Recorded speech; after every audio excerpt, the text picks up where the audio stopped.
श्री शिवाय नमस्तभ्यम। दोस्तों मैं शिव जागरण का फल शिव चर्चा कहानी सुनाने जा रही हूँ। दोस्तों आप लोग श्रवण करिए। कलिपुरी में यज्ञदत्त नामक एक ब्राह्मण रहता था। उसे एक पुत्र हुआ जिसका नाम उसने गुणनिधि रखा।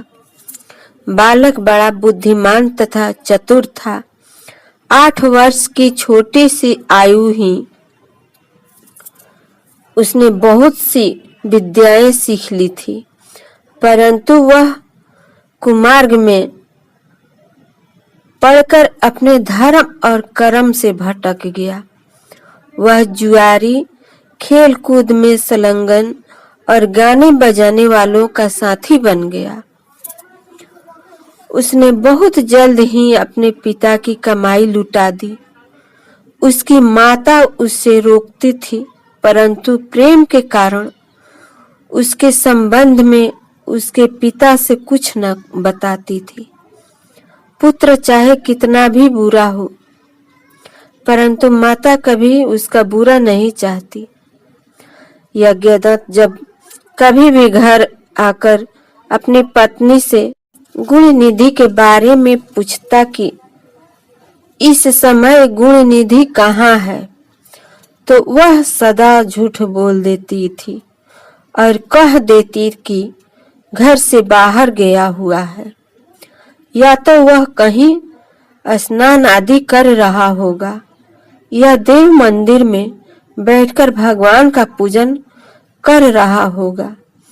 असली भेद न जानते हुए उसने गृह सूत्र के अनुसार गुणनिधि का विवाह भी कर दिया। विवाह हो जाने के पश्चात यज्ञदत्त की पत्नी सदा पुत्र को समझाती कि तुम्हारे पिता बड़े महात्मा हैं। जब उनको तुम्हारे बारे में मालूम होगा तब तुम्हारे कर्मों के लिए तुम्हें और मुझे दोनों को दंड देंगे। तुम्हारा कल बड़ा पवित्र है, फिर तुम यज्ञ बुरे काम क्यों करते हो? मेरे बच्चे, तुम्हारा कल्याण इस बुरे कर्मों के छोड़ देने में ही है। परंतु गुणनिधि पर माँ के समझाने का कुछ भी प्रभाव न पड़ा। एक दिन उसने पिता को अंगूठी चुराकर किसी जुआरी के दे दी। जब यज्ञदत्त ने उस जुआरी से पूछा कि यह अंगूठी इसके हाथ में कैसे आई, तो जुआरी ने यज्ञदत्त से कहा कि उसने उनकी अंगूठी नहीं चुराई है। यज्ञदत्त ने जुआरी की बात सुनकर कहा, सुनो लल्ला, यह अंगूठी मेरी है और मुझे राजा के यहाँ से मिली है। तुम झूठ बोलकर इसे अपनी न बनाओ, परंतु यह बताओ कि यह अंगूठी तुम्हारे पास कैसे आई है। यज्ञदत्त की बात सुनकर जुआरी को क्रोध आ गया। उसने गरज कर कहा, जो सच सुनना चाहते हो तो ध्यान पूर्वक सुनो। यह अंगूठी तुम्हारे पुत्र गुणनिधि ने मेरे पास जुए में हारी है। उसने यह अंगूठी ही जुए में नहीं हारी, बल्कि आज तक जुए में बहुत से साधन चुराकर हारा है। आप जितने ही सज्जन साधु धर्मात्मा हैं, आपका पुत्र उतना ही बड़ा बदमाश। आप इतने बड़े विद्वान होते हुए भी आज तक अपने पुत्र की करतूतों को नहीं जान सके। जुआरी की बात सुनकर यज्ञदत्त का मारे लज्जा के बुरा हाल हो गया। वह मारे लज्जा के मुंह बाएं तथा सिर झुकाए रह गया। अपना घर पहुंचा और घर आने के साथ ही अपनी पत्नी से पूछा कि गुणनिधि कहाँ है? वह अंगूठी कहाँ है जो कि उस दिन तूने उबटता करते मेरे हाथ से ले ली थी। यज्ञदत्त की बात सुनकर उसकी पत्नी ने उत्तर दिया, वह अंगूठी मैंने यहीं कहीं रख दी थी। अब मुझे याद नहीं आ रहा है कि कहाँ रखी थी।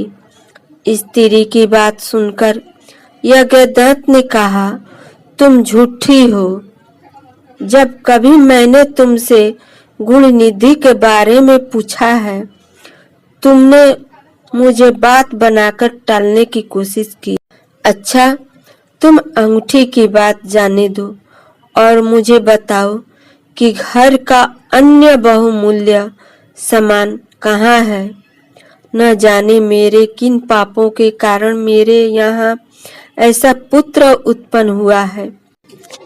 फिर जब उसने घर का दूसरा कीमती सामान देखा तो मालूम हुआ कि सभी बहुमूल्य वस्तुएं गायब हो गया है। तब यज्ञदत्त ने हाथ में जल लेकर पत्नी और पुत्र को तिलांजलि दे दी और एक ब्राह्मण की कन्या से अपना दूसरा विवाह भी कर लिया। जब गुणनिधि को मालूम हुआ कि उसके पिता की समझ में उसका सारा भेद खुल गया है और उसकी माँ को तिलांजलि दे दी है, तब उसको बड़ा दुख हुआ। वह अपनी करनी पर पछताने लगा। वह भूखा प्यासा एक शिव मंदिर के पास आकर बैठ गया। उस दिन शिवरात्रि का व्रत था। लोगों ने शिव का पूजन किया, फिर तरह तरह के पकवान तथा खाद्य सामग्री शिव जी पर चढ़ाई। जब लोग भगवान का पूजन आदि करके मंदिर में ही सो गए तो गुणनिधि ने मंदिर के भीतर गया और खाने पीने का सामान उठाकर बाहर की ओर भागा, मगर चलते चलते उसके पैर एक सोते हुए शिव भक्त से टकराया। फिर क्या था, उस भक्त के चोर चोर कहने शब्द सुनकर सभी लोग जाग उठे और दौड़ते हुए गुणनिधि का पीछा किया। बहुत से नागरिक भी उन भक्तों के साथ मिल गए। अंत में उन लोगों ने दौड़ते हुए गुणनिधि को पकड़ लिया और सबने मिलकर उसको ऐसा मारा कि वह मर गया। उसके मरने के साथ ही यमदूतों ने आकर उसे घेर लिया और निर्दयपूर्वक उसे मारने लगे। उधर भगवान सदाशिव के अपने गणों से कहा, गुणनिधि बड़ा पापी दुराचारी और कुकर्मी है। फिर भी उसने शिवरात्रि का व्रत रखा, जागरण किया, हमारे पूजन को देखा है, हमारे दर्शन किए हैं। दीपक से लिंग के शरीर पर गिरती हुई छाया को उसने निवारण किया है। रात्रि में अपना वस्त्र फाड़कर उसमें बत्ती डाली है। प्रसंगवश इसमें हमारे गुणों का श्रवण किया है तथा ऐसे ही और धर्म कार्य किए हैं, अतः वह हमारे लोक को आएगा। इसके पश्चात वह कौलिंग देश का राजा होगा। तुम लोग वहां जाकर गुणनिधि को यमदूतों के बंधन से मुक्त करो, क्योंकि हमने उसे अपना लिया है। अतएव भगवान श्री सदाशिव की आज्ञा पाकर विमान पर बैठकर सूलधारी उसके पार्षद भी घटना स्थल पर पहुंचे और बोले, यमराज के गणों, तुम अब इस परम भक्त को गुणनिधि को छोड़ दो, क्योंकि अब इसमें कोई पाप शेष नहीं रहा। यमदूतों ने भगवान श्री सदाशिव पार्षदों से कहा, ये तो आपकी आज्ञा हमारे लिए सिर माथे पर है, मगर यह तो दुष्ट महापापी कुकर्मी मांस तथा मंदिरा का प्रयोग करने वाला, पर स्त्री तथा वैश्यगामी माता पिता की आज्ञा न मानने वाला है, चोर तथा जुआरी है।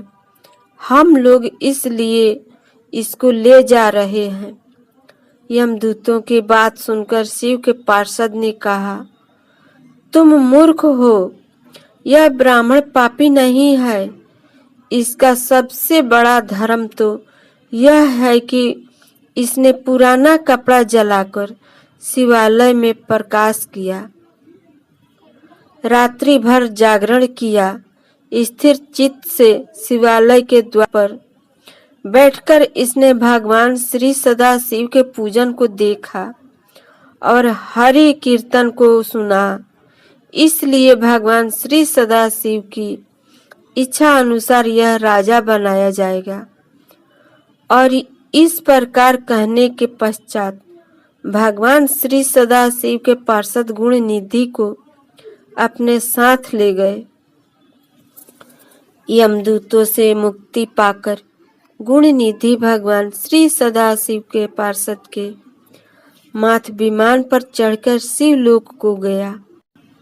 यमदूतों ने जाकर सारा वृत्तांत यमराज से कहा, जिसे सुनकर यमराज ने कहा, जो व्यक्ति भस्म रमाए हुए हो, रुद्राक्ष की माला धारण किए हो, शिवलिंग का पूजन करता हो, श्री सदाशिव के गुणों का गान करता हो, छल से ही सही उनके पास बिल्कुल न जाओ। यमराज ने भगवान श्री सदाशिव को प्रणाम करके कहा, आप इस अनजाने दोष को क्षमा कर दे। श्री शिवाय नमस्तुभ्यम। दोस्तों शिव जागरण का फल कहानी संपन्न हुआ। श्री शिवाय नमस्तुभ्यम दोस्तों।